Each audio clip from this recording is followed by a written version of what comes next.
চাপা হয়েছিল যে এনআরটিএস এর কাজ লুটপাট করা যায়। আজকে গতকালকে রামনগর ডিপি থেকে একজন আমার কাছে গিয়েছিলেন, সেই রামনগর ডিপি সেই অংশ আজকের দিনে লক্ষ্মীপুর বিধানসভায় আমাকে বলা হয়েছে যে 65 লাখ টাকার কাজ, কোনো কাজ সত্য মিথ্যা মিলিয়ে না, 65 লক্ষ টাকার কাজের মধ্যে 60 লক্ষ টাকা উধাও হয়েছে। একটা কাজের কথা আপনাদেরকে আমি বলছি, ভারতীয় জনতা পার্টি সেখানেই নয়, ভারতীয় জনতা পার্টি মাইনরিটি কমিশনের লজ্জ মানুষ আমরা দেখিনি যে কংগ্রেসের টিকিট নেওয়ার পরেও মাইনরিটি কমিশনের চেয়ারম্যান আজ পর্যন্ত রিজাইন করেছে।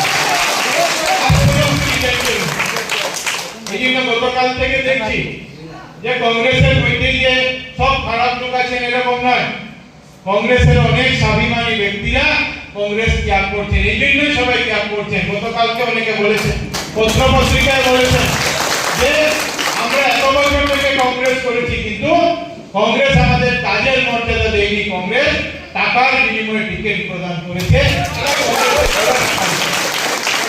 আর আজকের দিনে আপনাদেরকে বলছি যে জনতা পার্টির বিধায়ক শুনাইতে 2016 থেকে 21 যদি কাজের কেউ বাবা নিতে চায় ভারতীয় জনতা পার্টি ছাড়া অন্য কেউ না।